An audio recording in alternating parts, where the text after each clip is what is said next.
Your sports fans, Joe Cook here with your Tuesday sports. We start with some men's college hoops in today's Nanook Corner. Alaska's a 500 team right now at 4-4, but this Thursday they host Northland International. Here's more in this week's matchup.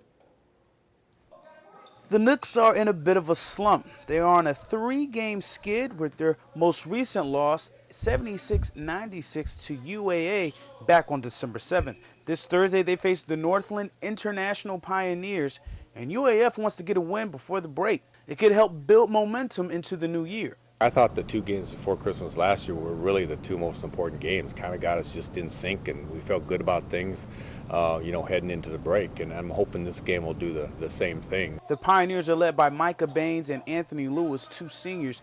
Northland is 4-10 this year in their last game against the Seawolves.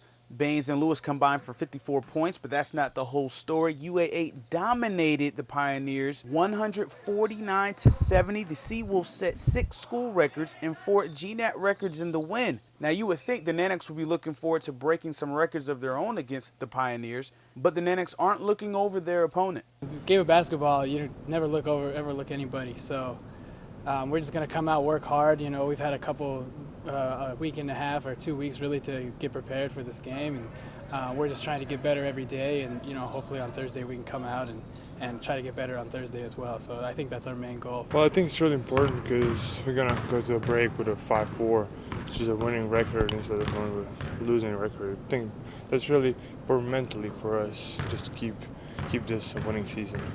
The Nanooks take on the Pioneers at 6 o'clock this Thursday in the Patty Center. It will be the last competition for UAF teams for 2013.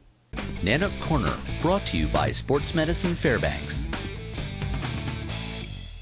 Nate Ezel brought back a gold from the 1-3A ASAA state championships this past weekend. In wrestling, the Allison senior finished his senior campaign with a 27-6 record.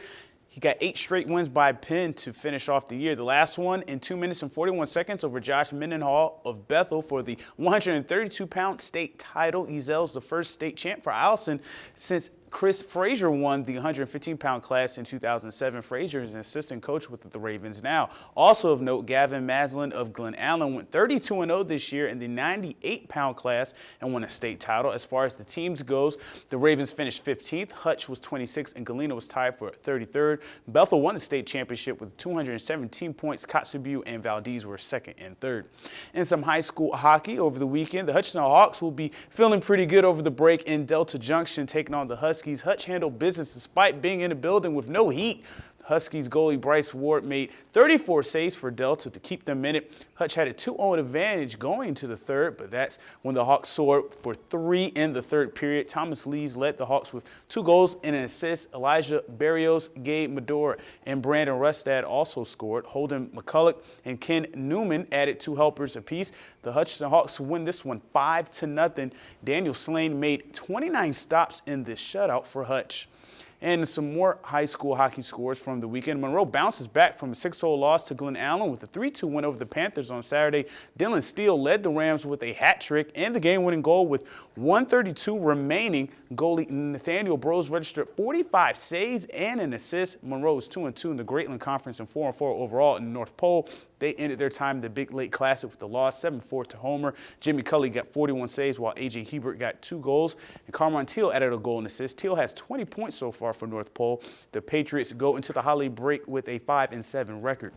And the Junior Olympic Rifle Championships concluded on Sunday at the E.F. Horton Rifle Range. UAF's Laura Lee Stanfield won gold in small bore with 580 points. She also won silver in air rifle with 383. Catherine Papsadora, the junior from Eagle River, won air rifle with a 386. Hutchinson's Amy Gentry was bronze with a 383, and she also got bronze in small bore. For the guys, the Nanooks' Tim Cherry had the top scores in air and small bore, but could not medal because he's not from Alaska.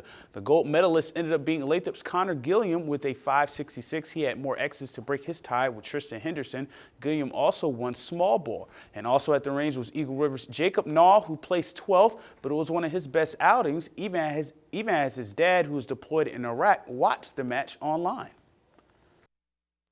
He's been gone for a little while, but I know with the systems we have now where all of these targets are live, I know that he can watch it wherever he is. Even if he's not there, he knows what I'm shooting. I came here to do something. I did it. It's definitely a confidence booster.